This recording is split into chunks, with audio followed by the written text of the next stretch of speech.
During a study time ng mag-ina, nire-record lang nila ang kanilang bonding moments kung saan tinuturuan nila Riza ang kanyang anak na magsulat ng mga letra. Yun na, boy. Ang hindi nila alam, habang abala sila sa ginagawa nila, may namumuo na din palang kakaiba sa paligid nila.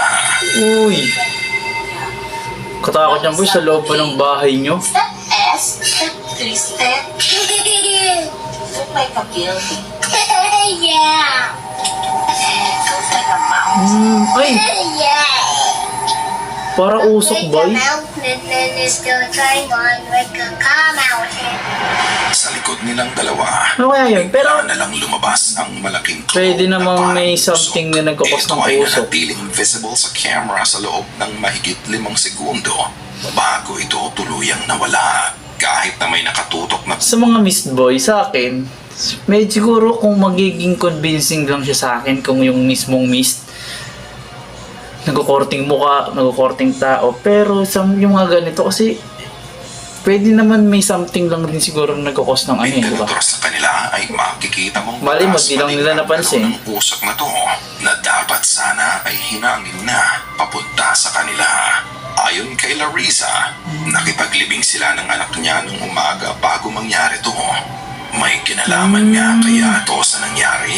Sa susunod naman na videong ito na ini-upload ni L. Guy Paints, halos may pagkakatulad din ang nangyari sa naunang video. Mist din.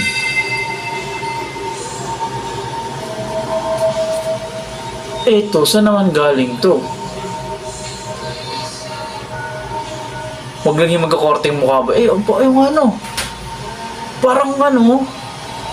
Bigla na lang siyang lumabas.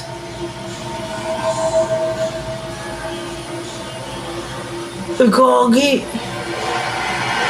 Dito naman, out of nowhere, bigla na lang may makikita kang Oo nga, usok boy. na tumagos sa dingding ng sala nila.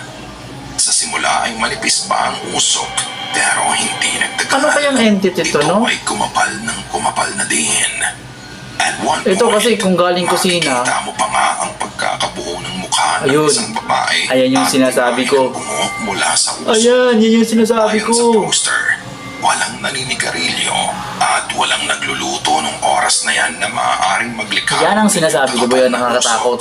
Pero ang nakakagulat sa lahat, 1 linggo matapos na makunan ang video, namatay ang kamag-anak nilang may-ari ng bahay. Ay, Naging common factor sa 2 video na lumalabas ang ganitong usok na maaaring may kinalaman sa kamatayan.